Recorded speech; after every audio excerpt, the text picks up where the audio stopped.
Hello, hello, hello, hello, everyone. Welcome to another Indiaspora Community Conversation in conjunction with Sree's global COVID-19 show. My name is Sree Srinivasan, and it's my honor to co-host this session that we do once a month with our friends at Indiaspora. Tonight, we have a very special program as we talk with poets and authors that are part of the Indiaspora family. We have a wonderful collection of speakers for you today and an amazing co-host in Dr. Priya Natarajan, astrophysicist at Yale and the author of Mapping the Heavens. You will meet her in just a minute, and then you will meet our entire group of speakers. Hi, everyone. I'm Sree, and I'm the Marshall Loeb Visiting Professor of Digital Innovation at Stony Brook School of Journalism and the co-founder of Digimentors, a social, digital, and virtual events consulting company. You can see this is what happens when you are at home. It's fun to have everybody in whatever's happening in the home shows up on screen as well.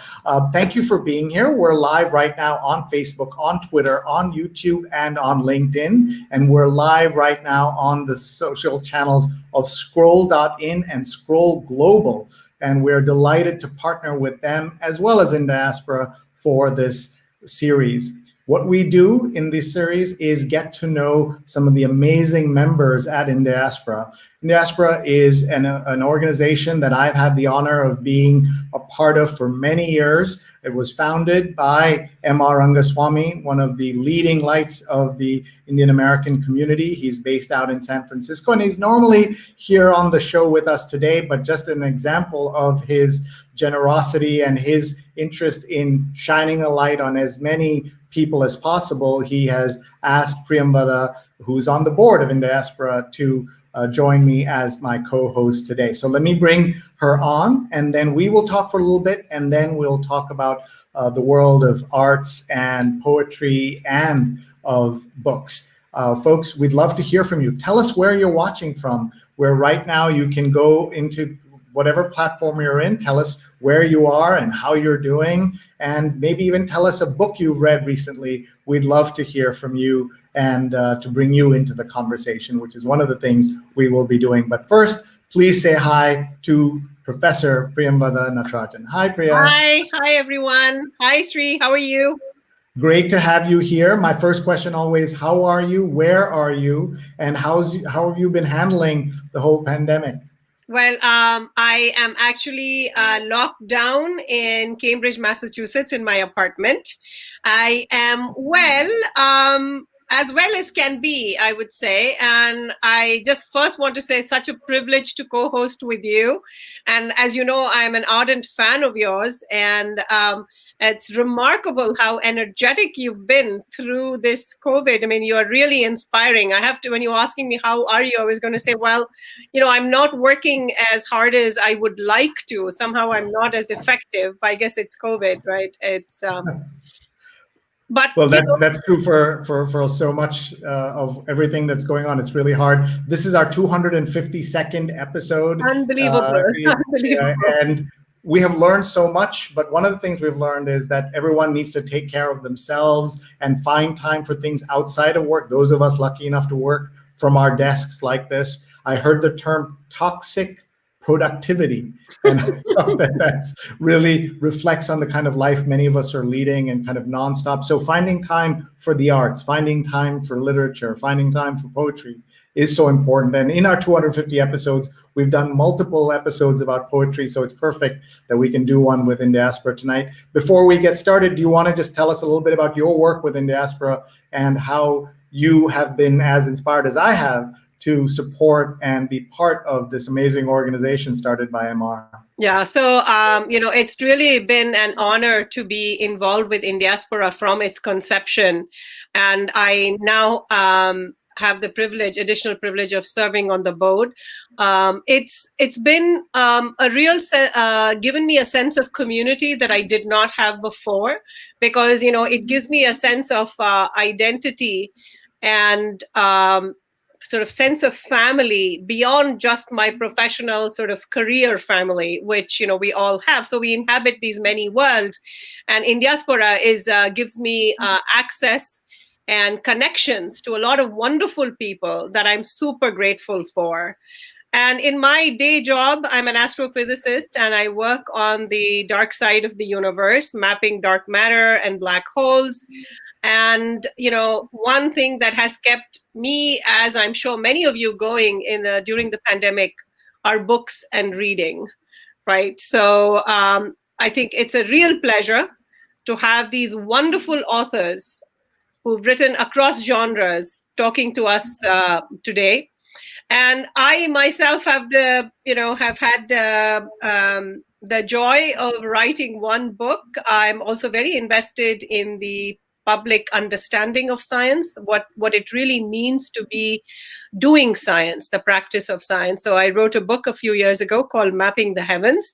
And I still remember, Sree, that wonderful Facebook Live event that you did with me walking around the sunny streets of New Haven when the book was launched. Do you remember that?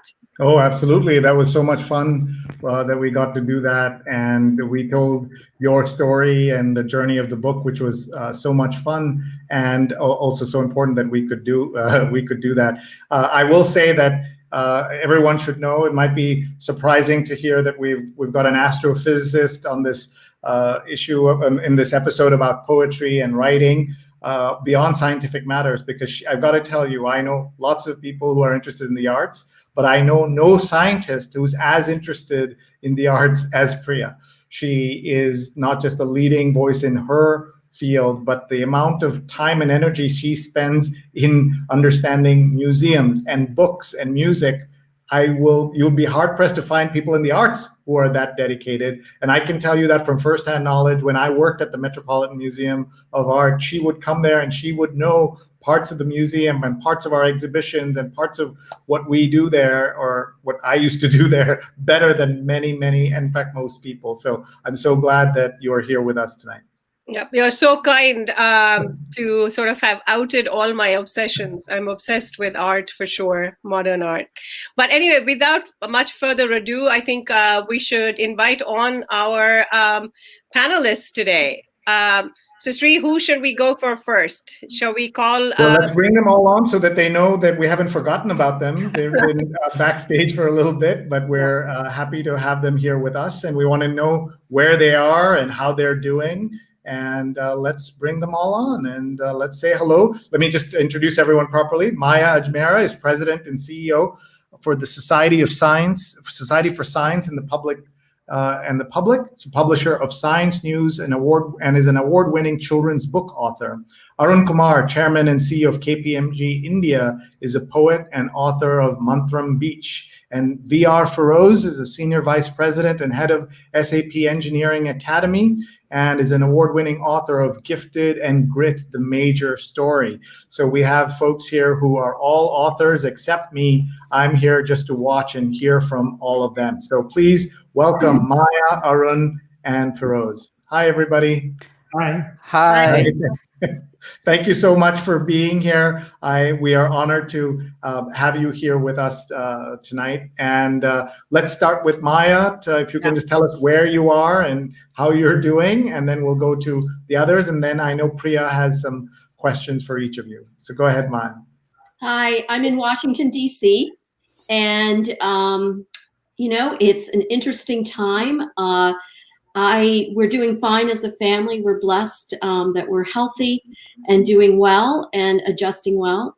As leading the Society for Science in the Public, I say that science has never been more important than it is today. And I take great pride in the fact that I'm leading a major scientific institution in Washington, D.C., as well as being a children's book author. That is awesome. And how you juggle that is one of the things we will learn. And you're on Twitter at Maya Ajmera. And I will just remind everyone that we are live on all these platforms. Please share with your friends and family. Tag them right now and they can watch live, or they can watch us later on Facebook, on Twitter, on YouTube, and on LinkedIn. I hope our guests have had a chance to do that as well. Let's go to Arun with the same question. How are you? Where are you, Arun?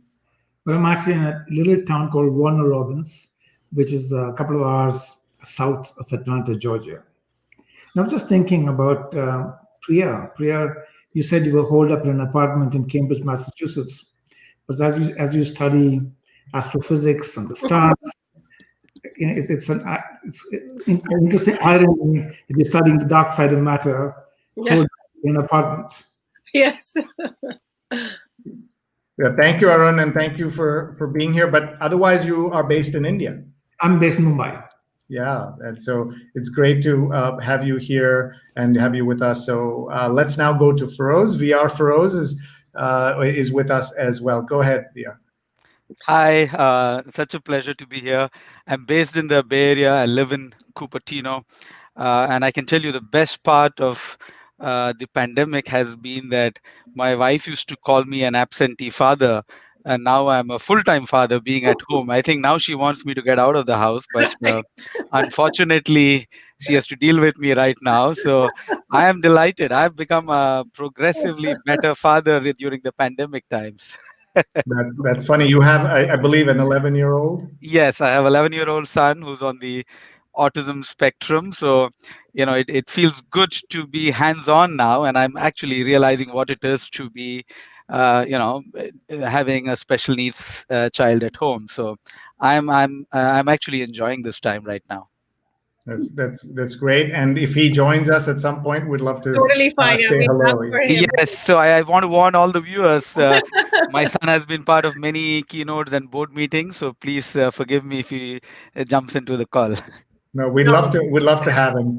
Priya, over to you to lead some of the questions. So I guess all parents are. It would be fair to say captive at the moment with their children and their spouses. So I hope everyone's managing to stay happy, sane, and managing to entertain each other. Right? Yes. I will and grandchildren as well. And grandchildren, yes. So I wanted to first point out, if all of you viewers if it had just passed you by, notice that all our authors and poets today, writing is a passion for them, and they are all sort of CEOs of major organizations. So, their day job and their passion for writing are sort of two different things. So I want to start off with the first question to Maya. So Maya, I was looking at some of your books. What an impressive set of books. And, since my sinuses are clogged today, I was particularly interested in reading your book, Every Breath We Take, about air. And so I was curious about what got you started thinking about, children's books. I think they're very, very important in terms of scientific literacy, numerical literacy. And I was just curious what inspired you to get started. That's a great question. So there's two pieces to that. I grew up in Eastern North Carolina. My parents immigrated here. But in the library, I never saw books teaching me about kids around the world, even though I was able to travel with my father and mother, my dad being a physicist. And then the second part is after college, I had a fellowship that allowed me to travel to South and Southeast Asia. And I traveled all the way from Thailand to Pakistan for a year. And it was there that I started seeing similarities between kids and children. And I started thinking, how do we create children's books that really show the connectivity of children? So some of my first book was Children from Australia to Zimbabwe, a photographic journey from Australia to Zimbabwe.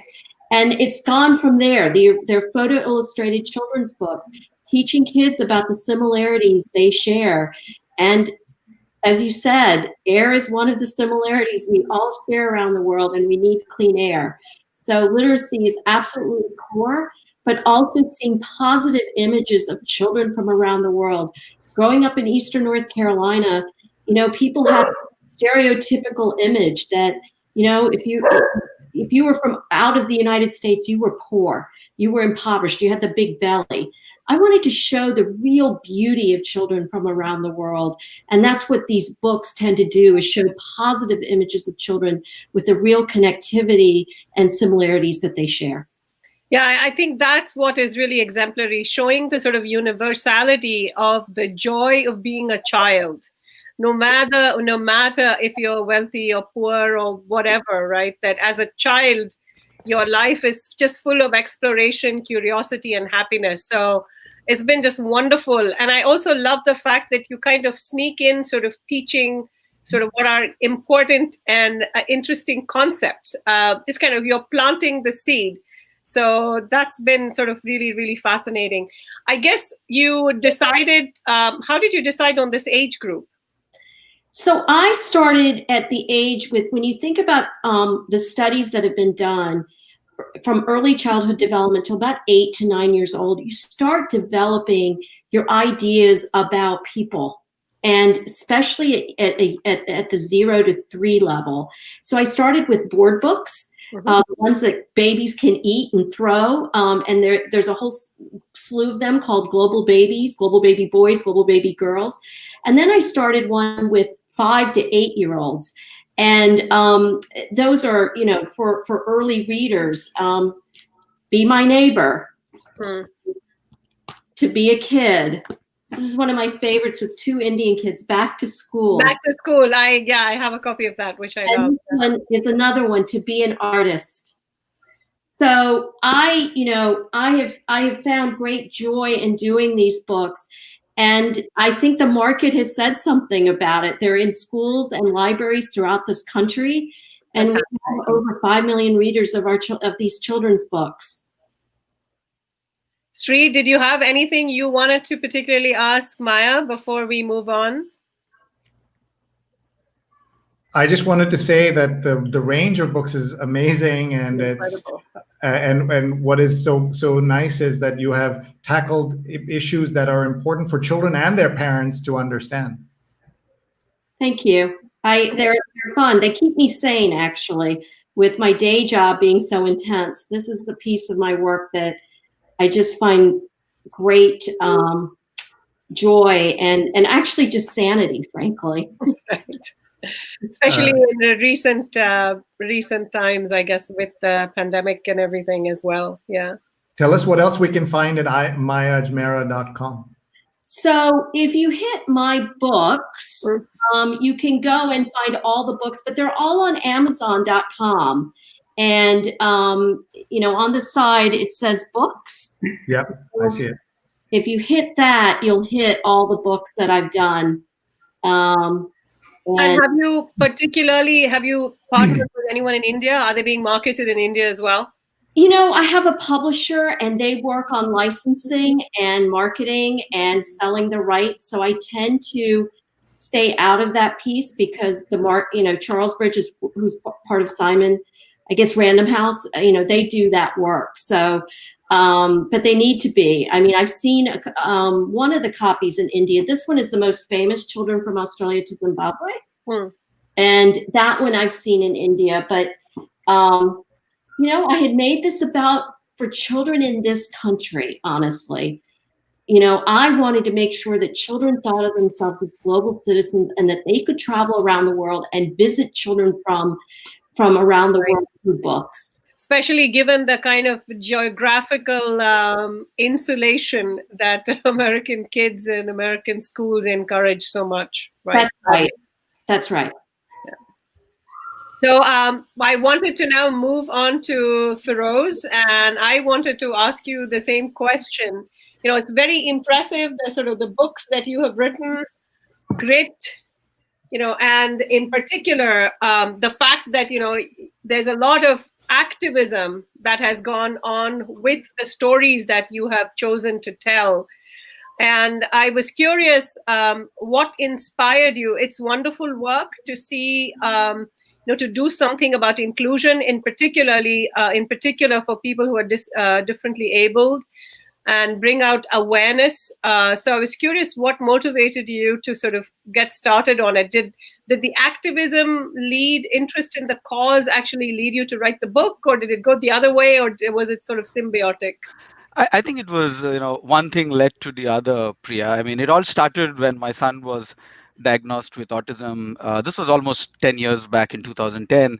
I was heading SAP in India then, so I was based in Bangalore. I was the managing director of SAP Labs, and I thought I had like the perfect life, right? I was heading SAP, had married my college sweetheart, and then, of course, my son was diagnosed with autism, and I went into depression and really didn't know what to do with life at that point in time. And there was one defining moment that actually changed my life when my mentor, Dr. Kiran Bedi, she called me and said, Feroz, why this radio silence? And, I said, I really broke down and said, I have, my son Vivan is diagnosed with autism. I really don't know what to do. And she said something that really changed my life. She said, most people spend their entire life not knowing what their purpose is. You're incredibly fortunate the purpose found you, right? Use your son's challenge as a stepping stone, not just to make a difference to his life, which as a parent you would Well, do. I mean, his challenge comes with gifts, right? I mean, Yes, as parents, I just want to yes, tell you that, yes, as a parent, you don't have that distance. yes, And I can tell you, yeah, after educating so many children of different kinds, I see them downstream, but it's so clear that, every kid, no matter how they are diagnosed or whatever, yeah, whatever their containers are diagnosed to be, every child is so gifted in its own special way. And most of us, some of us are very lucky that during this lifetime, we figure out the gifts that we have been born with. And I think there are lots of people who don't have that chance. So I think, absolutely. it's just that I think when I was reading through your book, I realized that there's a way in which you talk about these challenges and these difficulties Yeah, as an opportunity to explore, facets of oneself, from how one reacts, when you have a loved one who is yeah, going through this challenge, and so so that sort of got you started on yeah, thinking about sort of changing, I guess, the way in which we view people who are absolutely, and in absolutely. particular, it must have been a challenge. I know things have been changing a lot, but I think 10 years ago it must not have been as It easy. is, yeah, it is incredibly hard. I mean, in India, disabilities is still seen as a taboo. People don't speak about it.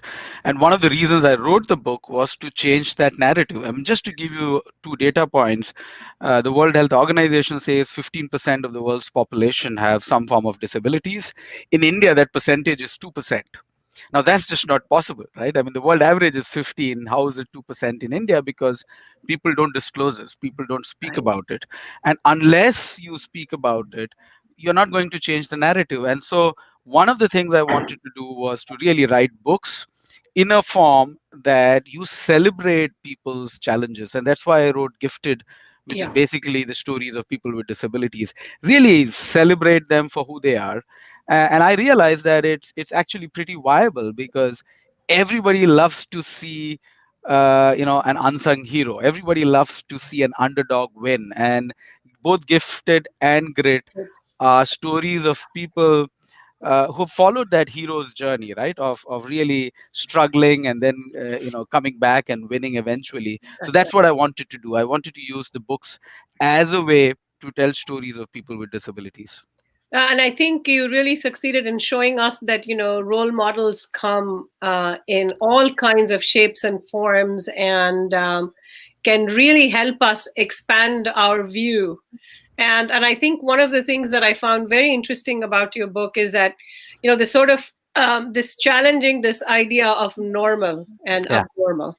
yeah, I mean, these are all definitions that we have come up with. There's nothing sort of, unchangeable about these definitions. And they are not very useful at all. absolutely, They're absolutely. completely pointless to have these kinds of distinctions. And so I think that, you've done a lot, both in your activism, right? I noticed aside from the books, you're really delved into the activism of trying to make a difference at the policy level. Yeah. Do you want to talk to us a little bit about? Yeah, I think when I got involved in the disability space, I was a novice, and I think there's a lot to do there. But it is a multi-layered, multi-dimensional, complex problem that we are dealing with, especially in India. I'm able to compare what is happening in the US and what's happening in India, and I think India is at least 30 years behind the US. So there's a lot of work that needs to be done, both at a policy level, at an education level, at employment. I think there are multifaceted issues, and that's how I started my own foundation called the India Inclusion Foundation, to really look at all the aspects of disabilities that can, hopefully change and move the needle significantly in India. And for me, the only way to do that is by telling stories. I mean, that's the only medium. And I thought writing about disabilities, we are also now working on a documentary around disability. So I think all these various forms of storytelling has to be used to be able to change the narrative. It is a complex process. It will take time, and so we just have to be with it for a very, very long period of time. So it's been 10 years that I've been in this space, and I think this is a mission for life. Right, but I think you have some very strong and powerful allies, right? I mean, you had Amir Khan with his Taar Zameen Par, which I think really caused a sort of a seismic shift in attitudes. So yeah, no, that's absolutely wonderful. So Sree, did you want to interrogate Feroz on his? I just wanted to say it's terrific to see that you're able to bring the importance of understanding disabilities to forget India and America, just in the Indian community. The way that people with different who are differently abled are treated is something that I think needs more attention and more inspiration. And also amazing that you got Nasruddin Shah to write your foreword to your book. Thank you. No, I mean, I think there's a lot of good work happening, but I think the number one challenge that I realized, Sree, is that people just don't know that people with disabilities are the largest minority in the world. It's just people don't view it that way. People always think disabilities happen to somebody else. It's like cancer, right? Cancer always happens to somebody else until it happens to you. It's the same thing. 15% of the world's population is disabled, and I always say everybody is going to get disabled at some point in time, right? So it's important to deal with it in our day-to-day conversation. So it is an important topic, and I got kind of involved in it because of my own personal challenges. But I think there is a need to put the spotlight on the topic because, as I said, it's the largest minority in the world. Might I ask Feroz a question? Feroz, yes, sir. First of all, it's great to see you. Thank you, sir. So really, thank you, sir. So inspired by what you're doing, Feroz. Are you connected with the cadre? What Vijay Raghavan is doing in Kerala? Yes. He's one of the advisors on the India Inclusion Foundation, and we work very closely. In fact, every time he's in the US, we catch up, and he's doing some amazing work too. Yes. That's great. Just before we go to Arun and Priya's questions for Arun, I just want to tell everyone that we're live right now on Facebook, on Twitter, on YouTube, and on LinkedIn, and we have comments coming in from everywhere. So we'd love to just take a look. And Jonathan Borstein is watching from the East Village, where he has watched every one of our Indiaspora episodes and every one of my episodes these last many months. Pradnya is watching from Silver Spring, Maryland.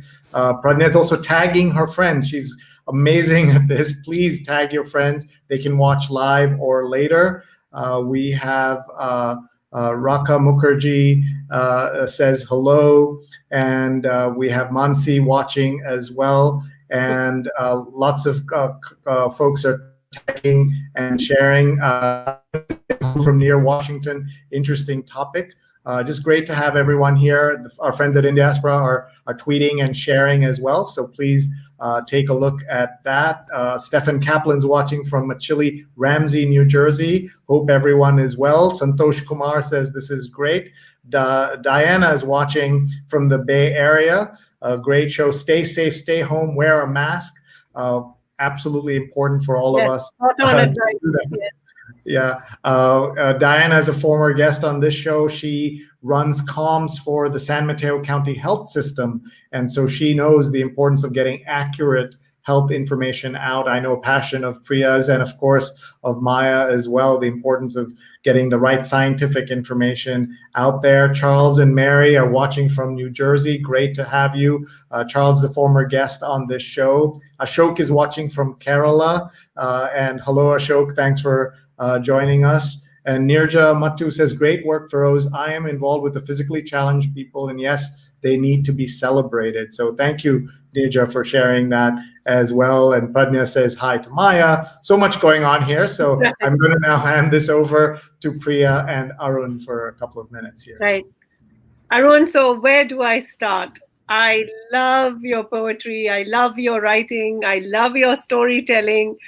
And I have a confession to make that when I was very young, I published a small collection of poems. And then I realized that there are so many people who have much more beautiful sort of lyrical ways of expressing myself that I am better off as a reader than a writer of poetry.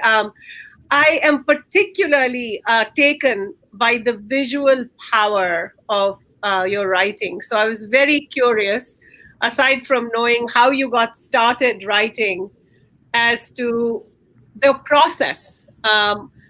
Very intrigued, because when I read your poems, I see places real and imagined. I mean, that is how vivid and visual your writing is. So I was very curious to hear more about it. Well, first of all, I have to tell you, when I was young, what I might have wanted to be is an astrophysicist.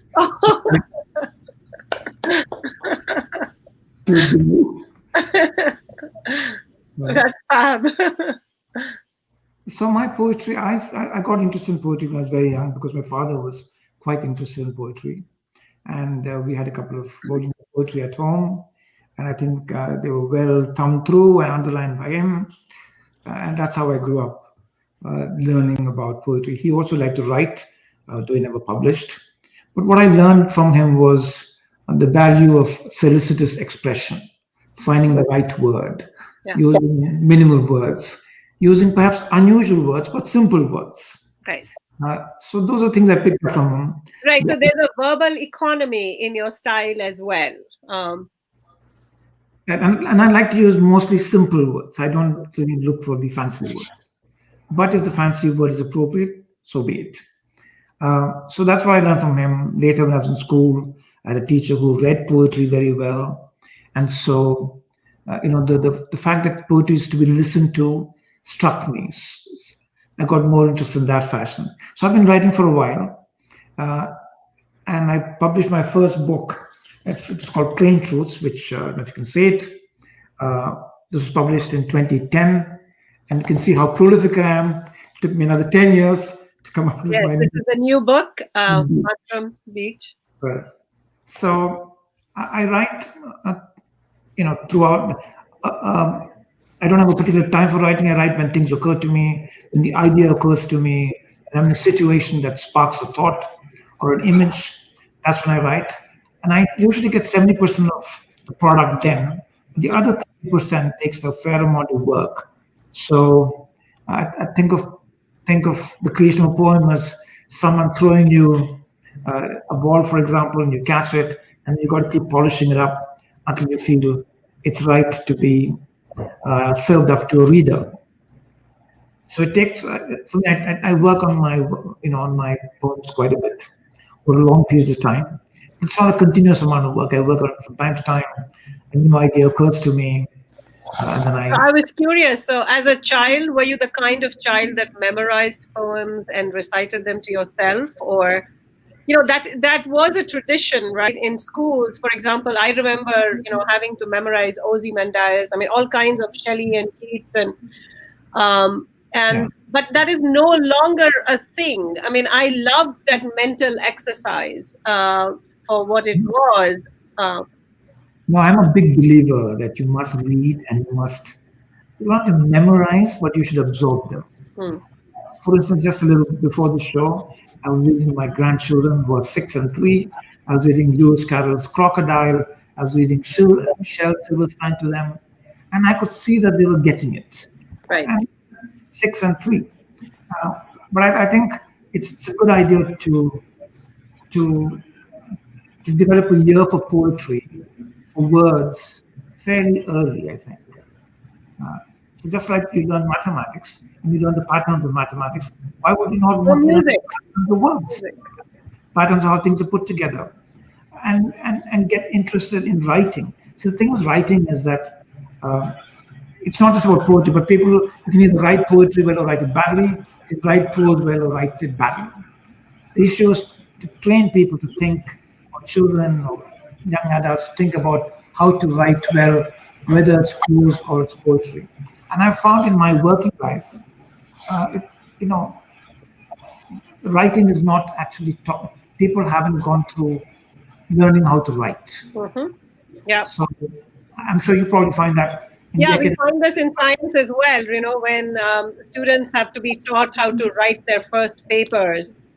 And I think there is a sort of a clarity of mind that you need before you can start writing. And having practiced with that, really helps. As you said, if you're exposed to, say, reading poetry as a young child, you start paying attention to construction, to, not like it's a grammar lesson as such, but it's sort of an inspiring thing that you start processing in the back of your mind. And you begin to intuit what sounds good, what doesn't sound good, what sounds ordinary, what sounds extraordinary, right? These are things that you have to learn to intuit. Can I just... Yeah, please, go ahead, Sree. Can I just say this must be the only book of poetry in the world that has on its cover a testimonial and a blurb from Satya Nadella, the CEO of Microsoft, who says, "I felt a kinship between coding and poetry. The elegance and economy essential to both are the hallmarks of Arun's poetry." And he reminds us that the eyes and ears of a poet can enrich business and government leadership. What an incredible thing to get from one of the world's great CEOs and world leaders, and to have that there. Just blown away to see it there. And a CEO who's serious about poetry. That's right. Right from values it. Values it. Talking about. Yeah. So, Arun, I was curious, how do you manage?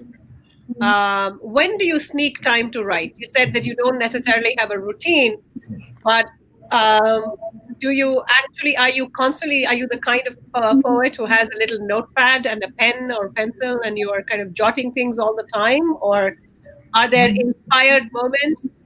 Because, your day job, I believe, is rather consuming. Yeah, definitely. No, I wish I was that, I'm not that productive in terms of having a notebook, writing stuff down. I think of it as carrying a camera around, a verbal camera in one's brain. So like when you have a camera and you capture a moment, I just try to capture those moments. And really, if you look at all my poems, they're some kind of moment captured somewhere. That's right. And that moment then allows one to pivot backward or forward in time or in space. And that's kind of the root of what I try to do. And it's mostly about pretty ordinary things. It's about sitting at an airport, watching people, things occurring to you. It's and the way I'd like to think about it is about trying to see the unusual in the usual. Yeah, and the sort of the extraordinary in the ordinary day-to-day lived life. Yeah. And in a way that can be accessed, that people can relate to and say, I see that, I get it. Yeah. Okay, so I wanted, Sree, did you want to join back in? And I thought at this point we could all sort of have a conversation. And I thought, one place that I wanted to start and maybe draw Maya in is, at some level, what we have been seeing is, the provisional nature of science, the fact that you figure things out and what we know is best to date. As it's a feature of science that is very hard for the public to understand. And the COVID has actually given us all a ringside seat to see how science really works. And I was curious whether, how you feel about how science is taught in schools and, sort of the pedagogical side. I was curious, especially given your sort of day job as well, where do you think things can shift, or well, they ought to shift at any rate? So I think STEM education in the public school system in this country is abysmal. And I'm truly convinced that... And STEAM, right? STEAM, STEM and STEAM, both, yeah. Yeah, science, technology, mathematics, engineering, arts. But, I mean, there just aren't enough science teachers in the schools. We also don't teach critical thinking in science and project-based learning. I think the other thing that we're really missing is this idea of being able to explore and being able to really tinker. I have been in school systems in this country where textbooks are 25 years old, science textbooks that kids are using. And I am truly convinced that 50% of this country that don't believe in wearing masks and don't understand the science of life, I just wonder, what was their science education like? Like, what were they learning? Did they understand the scientific hypothesis of how you think about science and experimentation? None of it. And that is really bothersome. And I think we're in for a really harsh time in this country, because if we do not invest in extraordinary STEM education in this country will be very left behind. Well, yeah, I mean, especially in light of the fact that we live in an increasingly technological world, right?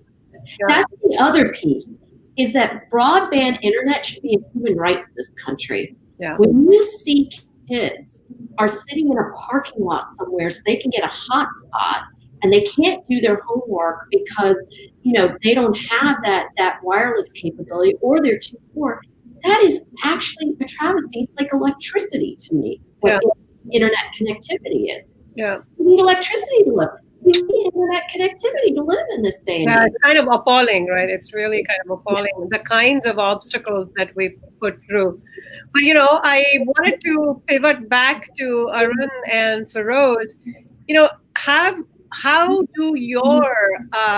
How does your passion for writing and what you write, how has that ricocheted into your day job? And how has that given you an edge in some way? Not that I'm recommending that, in order to get an edge, people have to go look for a cause, but I wonder, how do you see it enriching what you end up doing as your professional mainstay activity? Priya, I think I'm an accidental engineer to start with. I actually grew up in West Bengal, which was full of art and literature and culture. The only thing was my father was in the railways, and I spent 10 years in Kharagpur, and so IIT Kharagpur was in my backyard. So I was always told the only way to survive is to go to IIT. So my brother went to IIT. I tried twice. I didn't get through. But eventually I got through NIT, which wasn't bad. But I think I'm just an accidental engineer. I should have been a writer or something else as a full-time. But I can't complain. What I see is that writing is such an integral part of fully lived life, writing and reading both together. And I write a regular column. I do at least 2 to 3 columns a month. So writing is kind of part of me right now, and I think it's just made me a better professional, a much more holistic and complete professional. In fact, what I really feel missing today, and I had a great conversation with Shekhar Kapoor, who is the director of Film and Television Institute and a very famous movie director, and he said something very profound. He said the biggest challenges are best engineers are not good storytellers. And he said, I wish that IITs have proper writing courses, because at the end of the day, it doesn't matter how good you are. You have to sell your story, right? Well, you have to express yourself. You have to express yourself. Absolutely. And so for me, being able to express myself in my writings has actually helped me in my professional life, even though, as I said, it's completely unintentional. That's not why I write. I write because I love to write. Yeah. And Arun, so you have had a variety of positions in the corporate world, in government, in policy. And I was curious, how this sensibility that you have in your poetry, how does that inform and impact what you do? I think to the extent that one is, an integral person, how you see things will impact what one does at work. So I don't know if I can make an illustration. It's difficult to do that. But what I can say is I'm sensitive to good writing. I do want to make sure that things are expressed well, even in a non-poetic situation.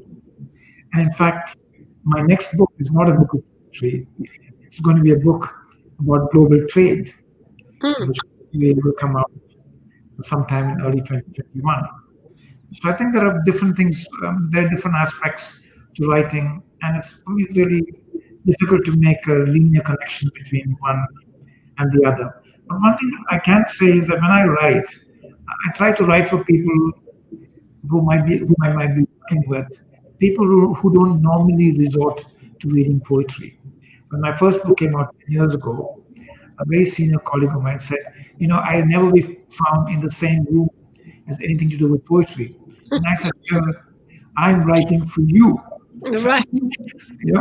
You're exactly the person I'm writing for. And he came to my launch in New York, and we remained friends, so obviously it worked. So I tried to bridge by remembering. Because there is a barrier. There's a barrier for poetry in particular, right? I mean, it's almost like you have to it's an acquired taste for a lot of people.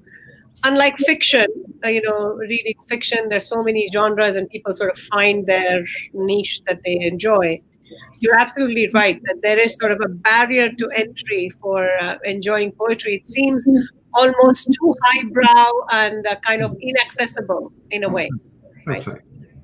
And how do I lower that barrier without losing the poetry aspect of it? That's right, without losing the lyricism. Hey, so Sree, did we want to open up to questions? Did you want to chime in and ask, are there things that come to mind? Sure. I just want to tell you that there's so much commentary and comments and questions coming online. I just want to point out some of those. Ashok says that while working in my organization, Keltron, and in Kerala, with a lot of people with disabilities, one of our employees won the best employee at the national level. So he's saying that in India, even some time back, there has been awareness of this. And Ashok has also gone and bought your book, Arun, and nice to see you today. You were his brother's classmate. He met you at a piano concert in Trivandrum, and after that, he's been in touch with you. So nice small world connection here. And Courtney says, hi, everyone, logging in from Tucson, Arizona. Happy to be here. Thirlok Malik, who's a director and filmmaker, says, hello, everyone, is watching from New York. And great to just have all of you here. And I have to say, being the non-science major here, listening to you folks talk about the value of science and then connecting it with the value of arts. Absolutely. I think something that into many audiences, to many cultures, the emphasis is on STEM now. You're told if you don't do coding, you're not going to get a job, you're not going to survive, kind of thing. So to hear scientists talk about that, I think, is kind of refreshing and helpful for families to understand that it's not to have someone like Satya say, we need poets as well, we need designers.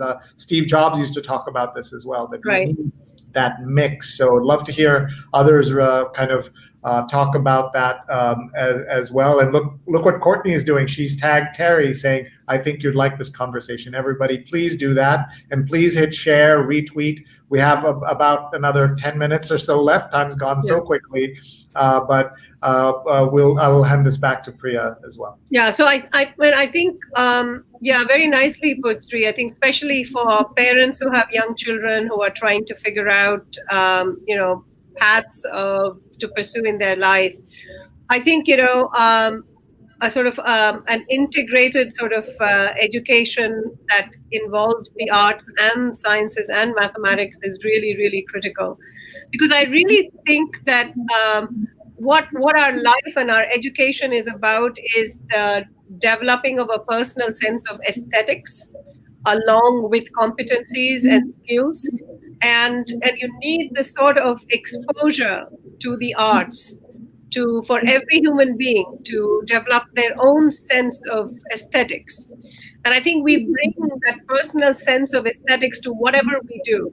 And increasingly, that original imaginative part is very crucial, no matter even if you are going to make a living as an ace coder. I find that these are sort of an aesthetic, that kind of personal aesthetic is like a real touchstone to kind of harness one's own talents. I'm happy for any of you, Arun, Maya, or Feroz, to chime in to really talk about whether, because you are real exemplars of interdisciplinary interests, and I think I am constantly stressing that both at my university and elsewhere, that what we really need is a cross-disciplinary education and an appreciation.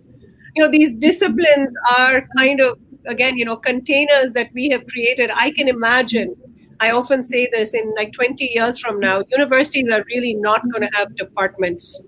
They're going to have nodes. They're going to have places where many different fields will intersect.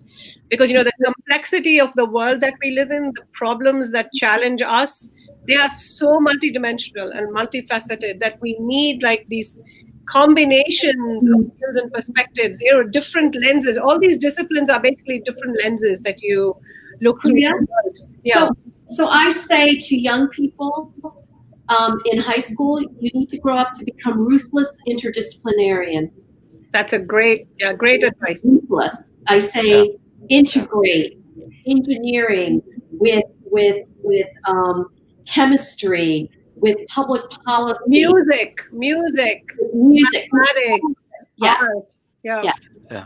I think my take is, if you look for centuries, the greatest innovations have always happened at the intersection of science and humanities. I mean, we talk about Steve Jobs talking about it, but this has been happening for hundreds of years. Renaissance happened because the Medici family got the best architects, scientists, bankers, everybody to Florence, and that's how the Renaissance happened. I mean, this has happened for hundreds of years. This is nothing new. I think we've just the whole idea of specialization, I think, has been stretched too far. Right? We assume that you have to be just the best at one thing, but that doesn't make you a complete human being. That doesn't make you a well-rounded person.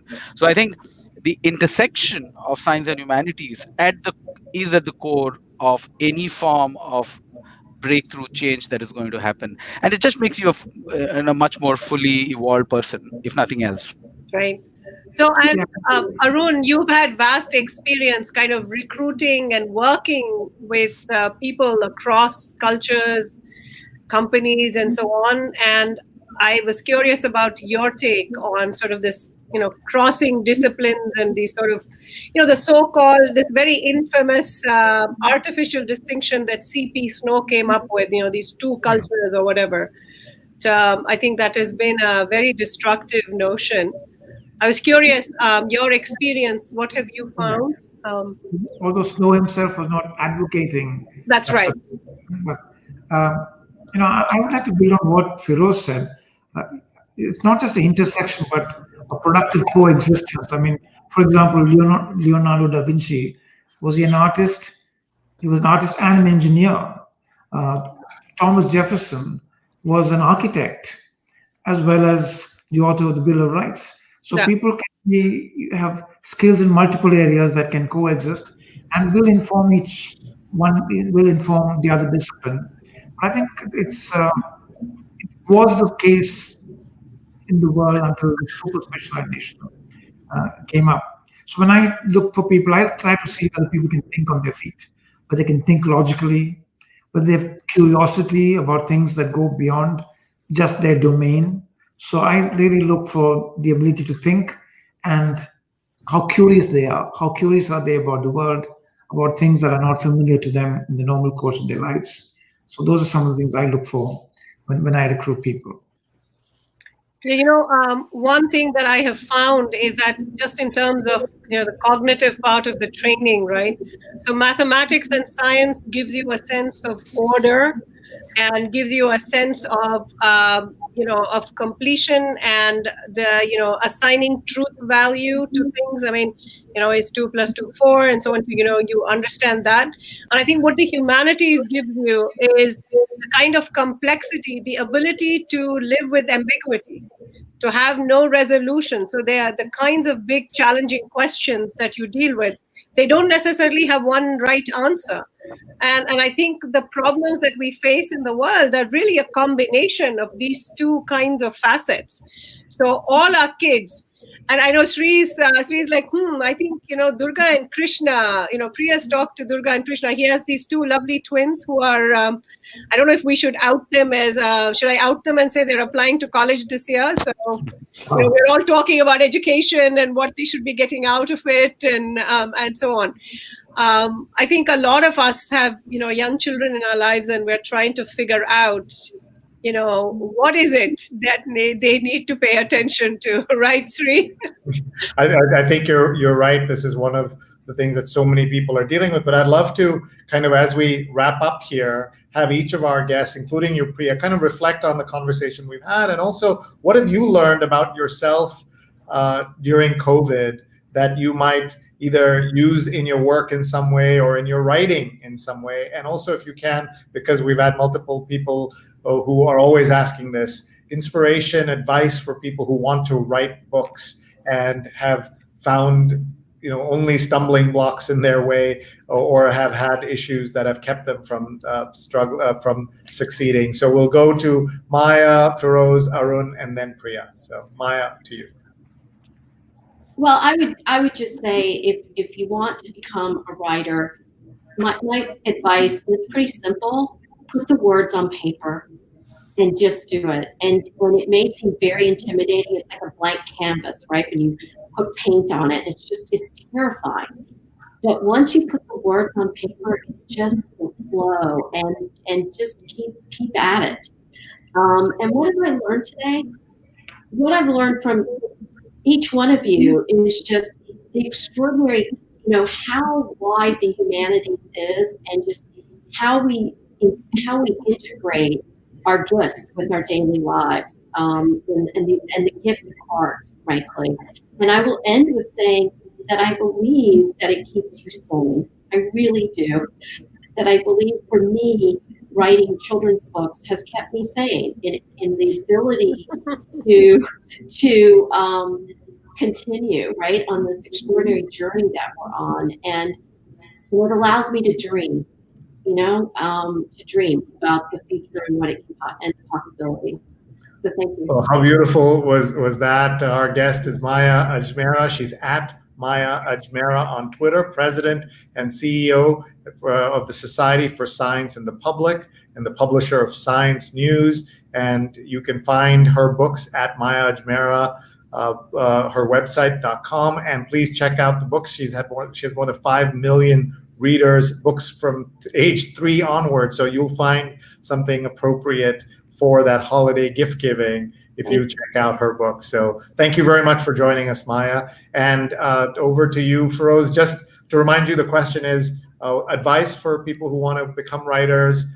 Reflect on today's conversation, please. And what have you learned about yourself during the pandemic? So, Sree, what I found is that I've actually written more during the pandemic than ever before, and the reason is pretty simple. It's because you have no distractions. You are locked up, and so you can focus and actually write. And so for me, the only way to become a writer is to write, and that's it. So you just have to put pen to paper and keep at it. So. That's how I've become a writer. I have no background in writing. I have no education. I just write, and I hope whatever I write resonates with the audience.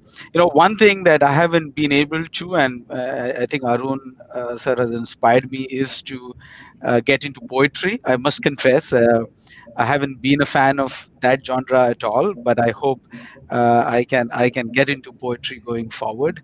So that's my big takeaway from here. Of course, I have Arun sir's first book, but I'm looking forward to reading his next book as well. Thank you for Thank the you very opportunity. Thank you. VR Feroz is Senior Vice President and Head of SAP Engineering Academy and the award-winning author of Gifted and the book Grit about India's first Blade Runner. And really great to have you with us, Feroz. Thank you for your time. You're at VR Feroz so that folks can check you out on Twitter. Thanks very much. Let's go to Arun. So I would say that the COVID time, it's a sobering time because it reminds us all of our mortality. I've had colleagues whose parents passed away. I've had friends who passed away. And when it happens on this frequency and scale, it's a big reminder of mortality. And if you're a writer, I think it's very important that you put that, as Maya was saying, you said, you got to put that down and just get on with it and get something completed. So to me, I think the biggest lesson of COVID is, our time, everybody's time is limited. It comes to you quite dramatically at a time like this. So whatever things you wanted to accomplish, get done. People you want to be good to, people you want to say thank you to, all that, just get it done. You just really should get it done. So that's a very sobering thought on which I should conclude this piece. But for writers, there's a book, Bird by Bird by Anne Lamott, which I would strongly recommend. For everybody who wants to write or finish something in writing, pick up Anne Lamott's book, Bird by Bird.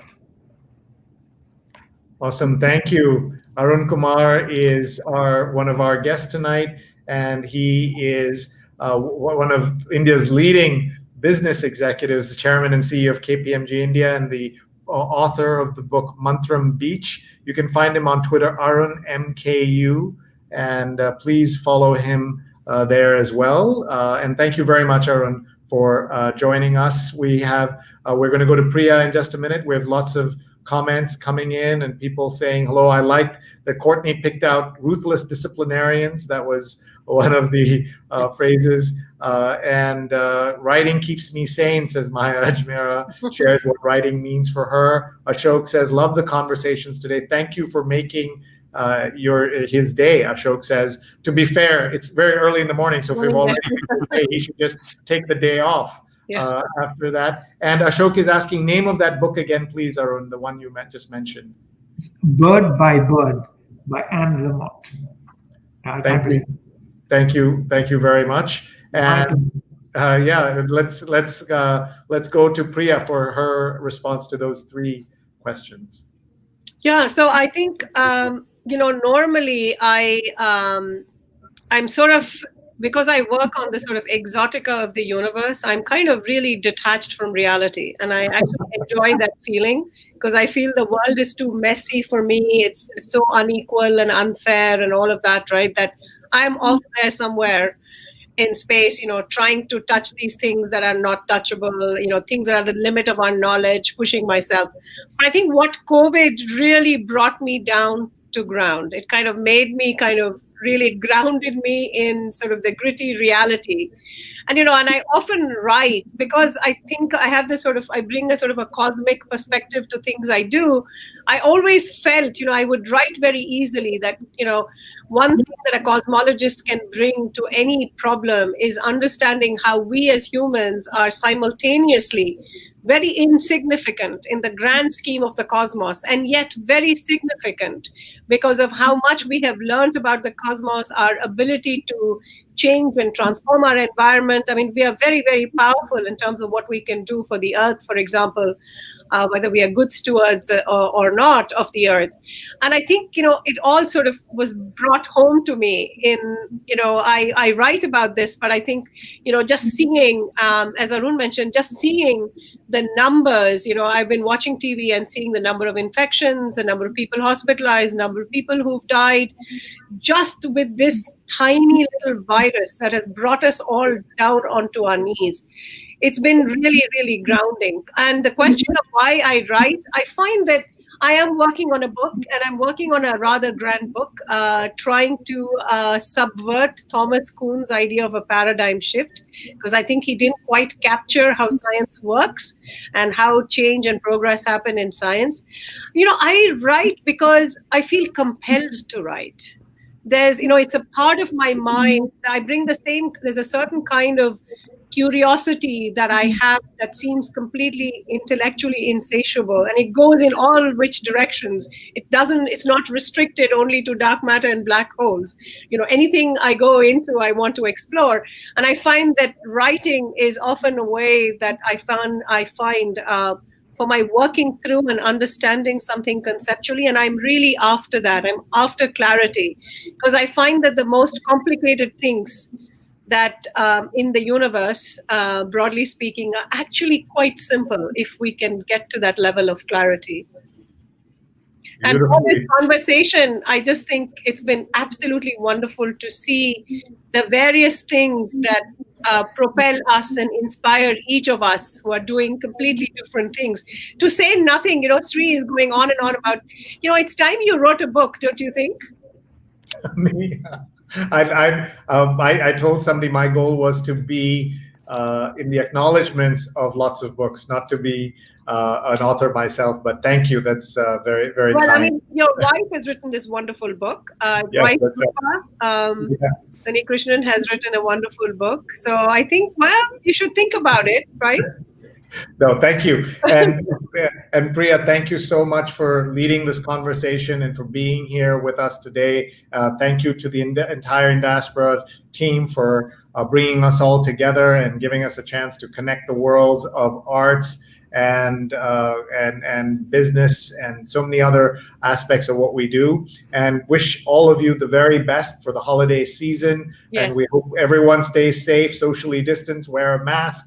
Stay home if you can. Really important. I know Maya is giving us a thumbs up because she understands this so well in her day job. And you all are an inspiration to us. You take your regular work and then you've added this other dimension. It's so beautiful for all of us and very inspiring. So with that, we'll just put back on the card. I like to always put back on screen the introductory card so that people who missed it right at the beginning can just see again who our guests are: Maya Ajmera, Arun Kumar, VR Feroz, Priya Natarajan, and you can see all their work online. Please do connect with them.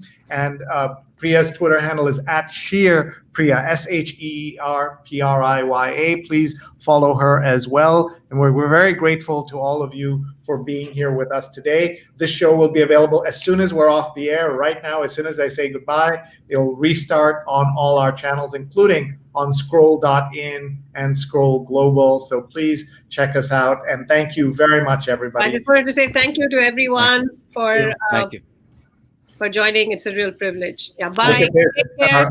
Courtney Thank says, you. love all this. Thank you. And Thank you. Jonathan says, great program. Thank you. Thank you. Thank you. Very, Bye. very much. Thank you. Thanks, everybody. Bye-bye. Thank you. Take care.